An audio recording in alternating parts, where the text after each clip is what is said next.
vamos apresentar o contrato de compra e venda, o contrato que move o dia a dia. Eu sou a Rayane, estudante do 5º período de Direito, e essas são as minhas amigas. Eu sou a Camila, estudante do 5º período de Direito também. E eu sou a Lidiane, estudante também do 5º período de Direito. Bom, como já falei inicialmente, hoje vamos falar sobre o contrato de compra e venda. O contrato de compra e venda ele está disposto no Código Civil a partir do artigo 481 em diante. Conceituando o contrato de compra e venda, ele é basicamente um contrato que alguém, ou vendedor, se obriga a transferir ao comprador o domínio de uma coisa imóvel ou imóvel mediante uma remuneração, ou seja, o preço. Ele se trata de um contrato translativo, mas que por si só não transfere a propriedade. Em geral, a propriedade imóvel se transfere pela tradição, enquanto a propriedade imóvel ela se transfere pelo RGI, que importante lembrar que é acima de 30 salários mínimos. Importante lembrar que enquanto não houver a quitação integral do bem imóvel ou móvel, a posse fica com o vendedor, só é transferida para o comprador depois da quitação. Sendo assim, a natureza jurídica do contrato de compra e venda ela é bilateral ou sinalagmática, que são os direitos e deveres proporcionais entre as pessoas que são credores ou devedores entre si. Então, a importância jurídica do contrato de compra e venda, ela contém segurança jurídica nas relações comerciais e regula vícios e garantias, entre outros.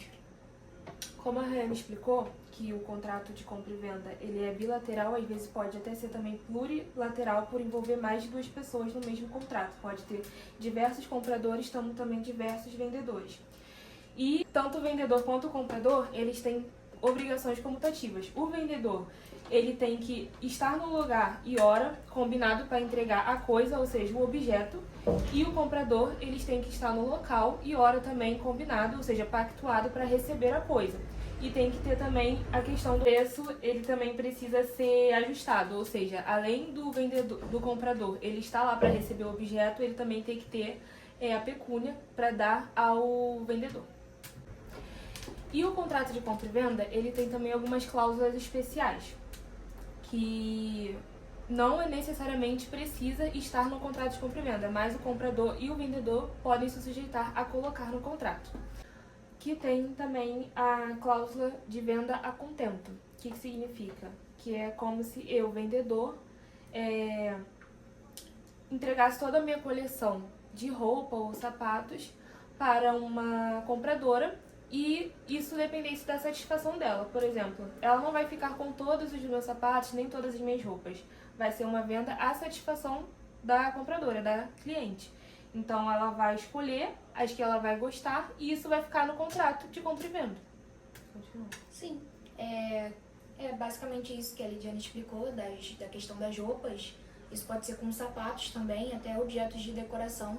Geralmente, pessoas que têm muito dinheiro, esses influenciadores, eles costumam pedir para as lojas, quando eles estão decorando a casa deles, eles costumam pedir para as lojas mandarem para a casa deles os objetos, poltrona, sofá, rack de televisão, enfim, objetos de decoração mesmo de casa, que vem até com a etiqueta, já com preço. E o que ele gostar na casa dele, que ele achar que combinou com a decoração da casa dele, ele fica. O que ele não gostar, a loja vai lá, busca e leva de volta para a loja.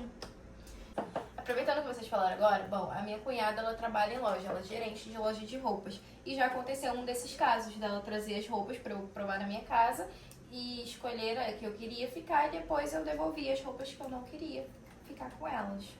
Eu acho venda contento bem legal. É basicamente isso, a satisfação do comprador.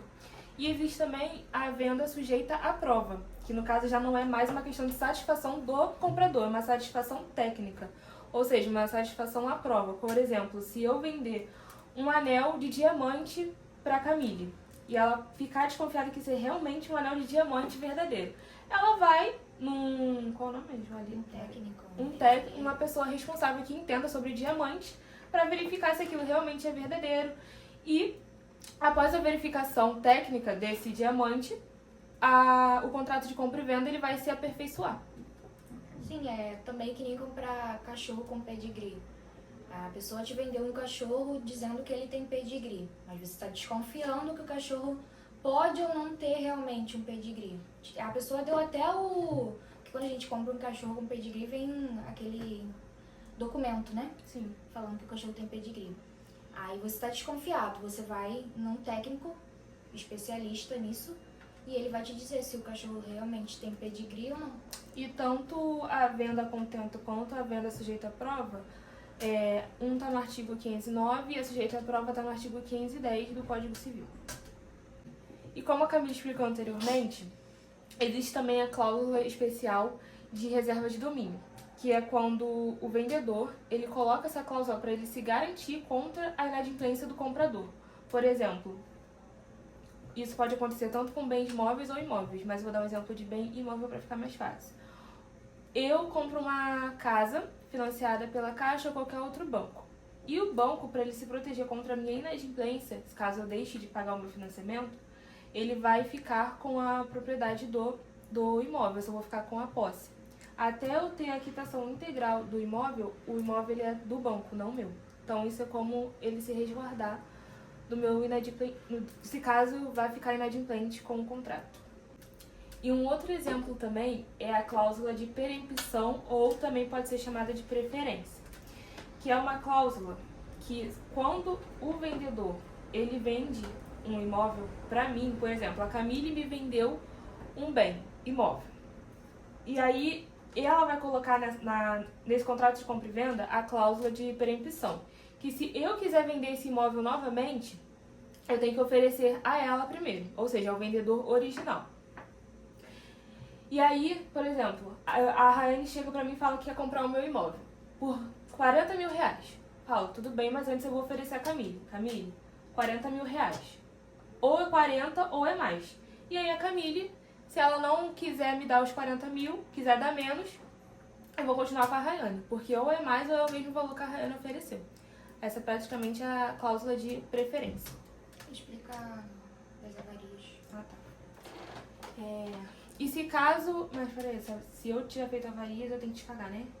Se eu tiver feito um descuidado com o imóvel. Tá. E se caso eu tiver feito alguma coisa que prejudique o imóvel da Camille, eu vou ter que pagar ela. Se tiver alguma avaria no imóvel, se ele tiver Acho que não precisa nem pior, ser necessariamente me pagar, né? Me dar a diferença. um desconto Aham. no valor do imóvel. E se caso eu tiver melhorado o imóvel também... Aí eu teria que te dar a diferença. Exatamente. Então, gente, na hora de vocês iniciarem um contrato de compra e venda, é importante ver se...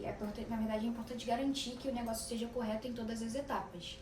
E aí, nisso, entra a escada pontiana, que tem o plano de existência, que são os elementos essenciais, que precisa ter vontade, agente, objeto e forma, o plano de validade, que tem que ser livre e de boa-fé, capaz e legítimo, lícito, possível, determinado ou determinável, prescrito ou não em defesa da lei, e o plano de eficácia, que são os elementos acidentais, que é a condição, termo e encargos. E é importante também a gente prestar atenção nos riscos que podem existir num contrato de compra e venda. Um ponto importante a ficar atento é a descrição do bem. Precisa estar tudo descrito corretamente do bem, seja um terreno, precisa estar as medidas do terreno, seja um veículo, precisa estar cor, o ano, o modelo do veículo, ou um móvel, precisa estar quantos quartos tem, enfim. A planta, precisa estar descrito tudo. E caso isso não aconteça, pode ter uma anulação do contrato e até uma disputa judicial. E também é preciso verificar se o bem imóvel está livre de ônus. Em caso de bem imóveis, é importante verificar se a penhora, se a hipoteca. E no caso de bem móveis, de veículos, é importante verificar se o financiamento está em dia. Porque às vezes vocês podem comprar um carro que o financiamento está atrasado, o carro pode estar em BA, que seria a busca e apreensão, vocês serem parados no blitz, achar que está tudo bem e acabarem levando o carro. E comprar isso pode significar que você vai pagar por um bem que pode ser tomado judicialmente. E nesse caso já entra a evicção, que é quando você perde o bem em razão de sentença ou decisão judicial ou administrativa. Um exemplo hipotético de compra e venda que eu trouxe aqui foi que a Camille, ela é a compradora, e a Lidiane, ela é a vendedora, e ela vendeu para a Camille um carro usado no valor de R$30.000, dividido 2 parcelas de R$15.000. O contrato estabeleceu que se o comprador não pagar as parcelas conforme combinado, a Lid, ela poderá rescindir o contrato e exigir a restituição do bem, ou seja, o carro, além de uma multa contratual de 10% do valor total do contrato. Então, gente, um exemplo hipotético que eu vou dar é que a Lidiane comprou uma casa da Rayane e pagou metade do valor da casa para Rayane, mas não foi no cartório registrar o imóvel, não fez o registro em cartório. Nesse meio tempo, a Rayane viu que não tinha registro e foi lá e vendeu a casa para outro comprador.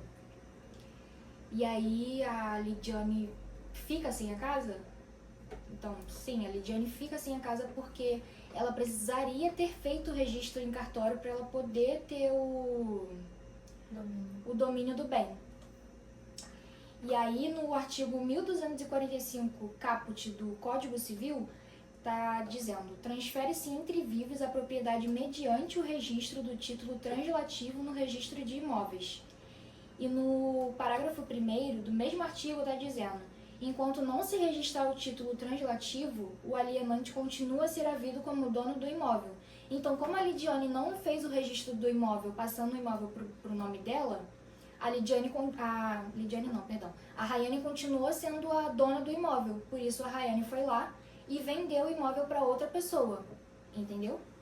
Mas nesse caso, a Lidiane também não acaba sendo lesada totalmente, porque a Rayane, mesmo tendo feito isso, a Rayane tem que devolver o dinheiro para a Lidiane. E se for comprovado que a Rayane agiu de má fé, a Rayane pode até responder civilmente e penalmente. Um exemplo muito bom também é uma anulação de um negócio jurídico, porque o contrato ele também é um negócio jurídico.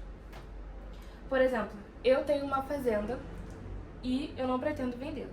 A Camille chega pra mim e fala que quer comprar a minha fazenda, e por um valor ainda muito abaixo do mercado.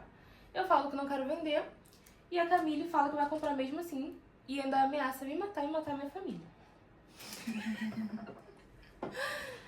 Ainda ameaça... Meu Deus, cara. Ainda ameaça me matar e matar minha família. Diante disso, eu não podendo fazer nada contra isso, eu vou e vendo pra Camille contra a minha vontade. Ou seja, esse contrato ele tem um vício. E aí, após eu vender isso pra Camille, eu vou lá e procuro um advogado imediatamente e consigo a anulação desse contrato. E foi muito importante nesse exemplo que eu procurasse o advogado o mais rápido possível, porque a anulação do contrato, do negócio jurídico, ele tem um prazo. É um prazo decadencial de 4 anos. Se eu deixasse passar mais de 4 anos, eu já não conseguiria reaver a minha fazenda de volta. Então foi isso, galera. Recapitulando, falamos sobre o contrato de compra e venda, a sua natureza jurídica, que também conceituamos. A Lidiane falou sobre cláusulas especiais, Sobre os riscos. Exatamente. E se você for fazer um contrato de compra e venda, leia todo o contrato e também contrate um advogado, que vai ser muito, muito importante nesses casos. Sim, verifique os antecedentes dos móveis, Dos bens imóveis dos e bens dos bens móveis e móveis imóveis. também. É isso, e esse foi mais um episódio do Julius Trio. Muito obrigada por assistir e tchau, tchau.